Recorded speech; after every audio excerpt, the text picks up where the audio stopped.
Hey guys, it's December 10th, 2018. This is the garden update, and here you can see the dahlia. It's completely died back.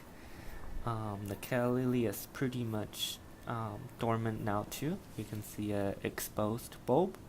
So yeah, I'm gonna put these away pretty soon.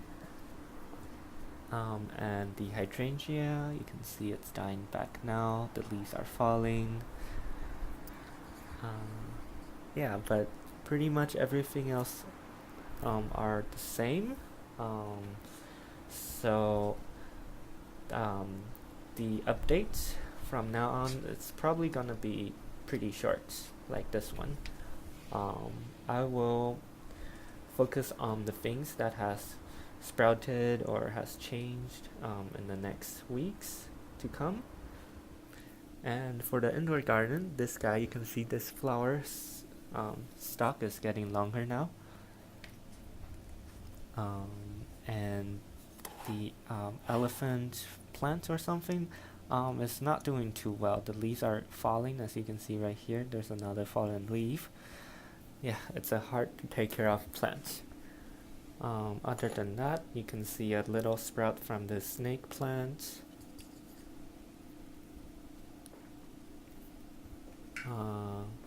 And let's look at the frizzle sizzle or sizzle frizzle, I forgot, but yeah, the leaves are healthy. You can see it's sending out lots of new leaves. And this is a Thai basil I got from an order of pho actually, and so I'm trying to root the basil. As you can see, I dipped the stem in some rooting powder and I foiled up the water so it's dark in there to encourage rooting.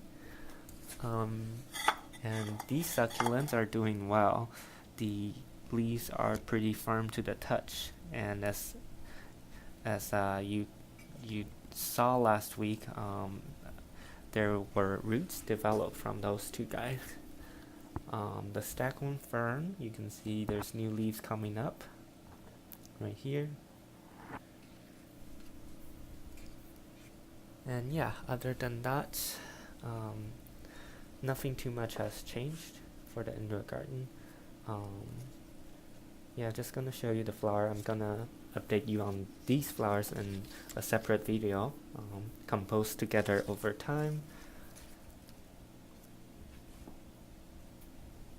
Oh, and the string of pearls are actually doing really well. You can see lots of new growth over here too.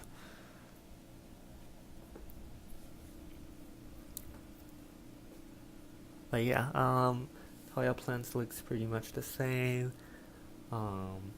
as well as the pear plant, spider plants, lots of little babies, and the philodendron, it's looking good, and the phalaenopsis.